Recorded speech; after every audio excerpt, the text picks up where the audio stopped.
Hello बच्चों, let us read this question. This question says the RMS speed of N2 molecules in a gas is U if the temperature is doubled and the nitrogen molecules dissociate into nitrogen atoms. The RMS speed becomes. और हमारे options हैं option A 2U, option B 14U, option C 4U, option D U/2. So इस question में हमसे कहा गया है कि जो RMS स्पीड है N2 मॉलिक्यूल्स की एक गैस में वो U है. अब अगर हमने टेम्परेचर को डबल कर दिया और नाइट्रोजन मॉलिक्यूल्स नाइट्रोजन एटम में डिसोसिएट हो गए तो RMS स्पीड क्या हो जाएगी. सो इस क्वेश्चन को सॉल्व करने के लिए हमें जो की कॉन्सेप्ट रिक्वायर्ड है वो है concept of root mean square speed, जिसे हम VRMS से भी डिनोट करते हैं. तो यहाँ पे जो हमारे पास VRMS का फॉर्मूला आता है फॉर द गैस वो आता है √3RT/m, जहाँ पे R हम जानते हैं है हमारे पास यूनिवर्सल गैस कांस्टेंट, T है टेम्परेचर और M है मोलर मास.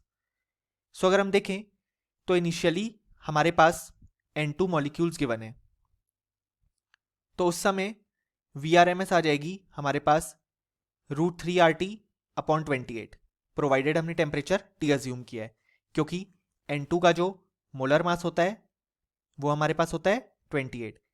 अब हमें कहा गया है कि ये जो मॉलिक्यूल्स हैं वो अपने एटम्स में डिसोसिएट हो गए हैं. सो इस केस में अब हमारे पास मोलर मास आ जाएगा 14, क्योंकि अब हमारे पास N2 मॉलिक्यूल्स नहीं नाइट्रोजन एटम्स हैं. और हमसे कहा गया है कि जो टेम्परेचर है वो डबल हो चुका है.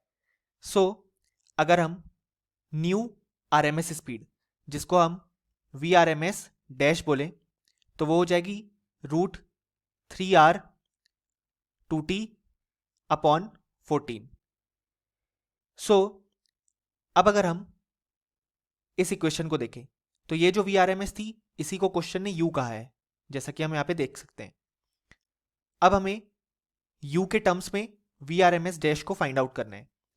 सो हम लिख सकते हैं, अगर हम दोनों इक्वेशन को डिवाइड कर दें तो हमारे पास आ जाएगा VRMS/VRMS dash is equal to √3RT/28 upon √3R/2T/14. So जो VRMS पहले थी उसको हमने U कहा, V dash RMS is equal to जो √3R और T है वो कट जाएंगे और ऊपर हमारे पास बचेगा √1/28 और इधर बचेगा √2/14. सो अगर हम लिखें तो हम देख सकते हैं कि U/VRMS डैश हो जाएगी हमारे पास कि जो हमारे पास यहाँ पे √14 है वो ऊपर चले जाएगा एंड यहाँ पे √2 मल्टीप्लाइड बाय √28, क्योंकि हम देख सकते हैं ये जो √28 है वो नीचे आ जाएगा. सो अगर हम इसे सॉल्व करें तो ये हो जाएगा U/VRMS dash is equal to √14/√56. So U/VRMS dash is equal to √14/56. इसको कैंसिल आउट करेंगे तो 1/4. अब √1/4 को हम लिख सकते हैं यहाँ पे 1/2, क्योंकि हम जानते हैं √4 2 के बराबर हो जाएगा. सो हम देख सकते हैं कि जो हमारे पास V डैश RMS आ गई वो आ गई 2U, यानी कि जो न्यू RMS स्पीड है वो है 2U.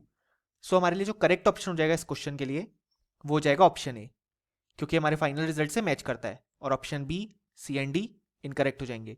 यानी कि हम बोल सकते हैं कि इस क्वेश्चन का हमारे पास जो करेक्ट आंसर आ जाएगा वो आ जाएगा option A. Hope you understood it well. Best of luck.